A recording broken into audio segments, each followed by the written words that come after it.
Assalamualaikum warahmatullahi wabarakatuh. Balik lagi dengan podcast Malam Klinik. Gua Putra. Hari ini gue masih sendiri aja. Bang Jack belum ada. Jadi hari ini gue langsung bawakan aja ya. Untuk cerita-cerita yang udah masuk, satu dulu gue bacain. Sebelumnya terima kasih teman-teman yang udah kirimkan cerita mistisnya ke email kami. Sorry belum bisa gue bacain semua. Gue baca persatu dari pertama kali ya, untuk yang kirim pertama ya. Jadi kita akan baca bertahap. Namun yang masuk tetap akan kami bacakan pastinya. Jadi teman-teman yang mau kirimkan juga bisa langsung kirimkan ke cliniczone@gmail.com ya. Mungkin tanpa banyak basa-basi, gue langsung aja bacakan email dari rekan kita nih yang selalu dengerin podcast Malam Klinik. Oke, halo sobat podcast Malam Klinik, izinkan saya berbagi pengalaman tentang hantu kuntilanak lagi. Emang lagi booming kayaknya ini. Hantu selalu berkaitan dengan kuntilanak. Ini tepatnya berada di Monumen Suryo. Ini adalah kisah seram yang aku alami sekitar 4 tahun lalu. Gak begitu lama sih, masih baru-baru banget lah. Perkenalkan, namaku Gaza. Ini cerita pertamaku ketika melihat sosok kuntilanak. Kebetulan rumahku daerah Ngawi, Jawa Timur. Ketika waktu liburan kuliah semesteran, aku berniat jalan-jalan ke kota Solo. Aku berangkat seorang diri menuju Solo dengan naik bis dari terminal Kertonegoro Ngawi menuju Solo. Sorry ya kalau misalnya ada salah, gue bacanya salah gitu. Kebetulan aku punya temen di Solo, sebut saja namanya Septian. Dan kebetulan juga waktu itu aku liburan, Septian belum sempat untuk pulang ke Ngawi.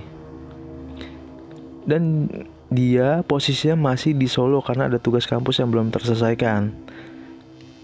Singkat cerita, saat aku sedang berada di Solo, setelah jalan-jalan, Septian dan aku berinisiatif untuk pulang bersama ke Ngawi menaiki motor Septian, karena tugas kampusnya sudah selesai. Kira-kira kami pulang dari Solo pukul 9 malam. Kondisi saat itu gerimis, niatnya sih mau menunggu gerimisnya reda. Karena saat itu kondisi musim hujan, niat menunggu gerimisnya reda ternyata malah tak kunjung reda sampai jam 9 malam. Akhirnya aku dan Septian nekat untuk pulang ke Ngawi dengan mengenakan mantel jas hujan.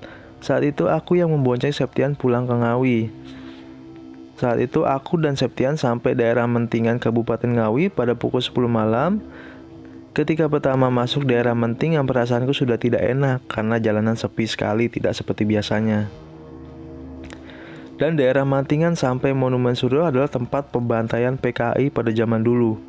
Daerah tersebut sangat angker dan melewati hutan. Bagi teman-teman yang ada di daerah Ngawi bisa di cross check juga nih tempat lokasinya sih. Tapi kami tetap nekat melanjutkan perjalanan hingga sampailah di daerah Sidolaju, tepatnya sebelum sampai Monumen Suryo.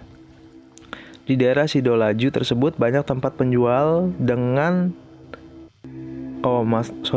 tempat penjual degan, lebih tepatnya es kelapa muda, serta kursi di bawah pohon-pohon besar.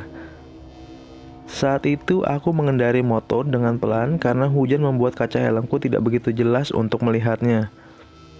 Akhirnya aku pun memutuskan membuka kaca helmku agar dapat melihat jelas jalanan yang kulewati. Tanpa sengaja aku melihat ada seorang wanita duduk di kursi penjual degan yang dijajakan di daerah Sidolaju. Padahal saat itu pukul 10:30 malam. Aku pikir apa mungkin penjual degan masih berjualan malam-malam gini. Tapi biasanya kalau malam di daerah ini tidak ada yang berjualan karena daerah tersebut kalau malam terkenal angker. Aku pun berusaha berhenti dan menuju penjual dengan wanita itu. Mungkin maksudnya yang jual wanita ya. Oh iya wanita, sorry. Kira-kira jaraknya hampir 30 meter. Aku hampir sampai di penjual degan tersebut, tiba-tiba aku ditepuk Septian. Dia berkata, "Ngapain kamu berhenti?" Ini udah malam, gak ada penjual yang jualan. Jadi terus aja, jangan berhenti, soalnya bahaya. Lalu aku berkata pada Septian, itu di depan ada ibu yang jualan degan pakai baju putih masih berjualan. Tapi saat aku berkata seperti itu, aku melihat gelagat Septian yang begitu aneh dan bingung seakan tidak melihat penjualan degan itu. Tapi dia gak berkata apa-apa. Aku udah mulai paham tanpa Septian berkata apapun. Dan aku tahu serta yakin yang melihat sosok itu hanya aku.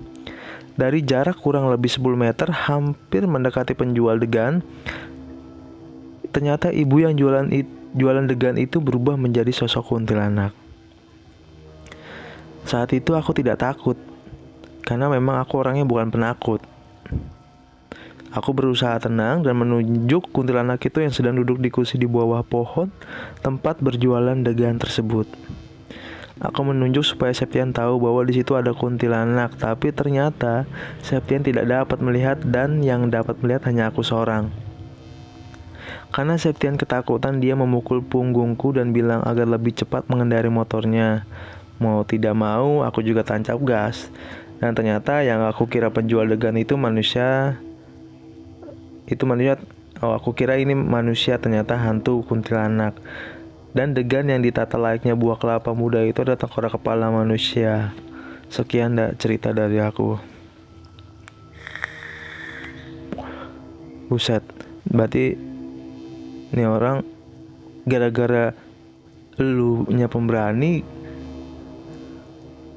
jadi gimana ya? Kalau di posisi gue, di posisi Septian, ya malah gue tonjok kepala lu paling ya. Udah tahu ini tempat angker, lu malah berhenti dan ngeliat sosok kuntilanak dan lu tunjuk-tunjuk lagi. Gimana sih? Tapi mantep sih ceritanya nih. Makasih ya sebelumnya untuk Mas siapa tadi, Mas Gaza Trend. Nanti kayaknya sosok Septiannya juga harus boleh cerita nih. Boleh kirimkan emailnya ya Mas Gaza ya, untuk ceritanya gimana kalau ada di posisi si Septian ini. Oke, untuk hari ini cukup satu aja. Memang setiap hari cuma satu sih yang gue bacain, tapi cukup ini yang untuk yang bisa gue bacain emailnya. Mungkin besok gue akan take bareng Jack lagi. Oke, sebelumnya gue tidak bosan-bosan untuk ngingetin teman-teman yang mau kirimkan cerita mistisnya, bisa kirimkan ke cliniczone@gmail.com. Cliniczone ya, ZONE.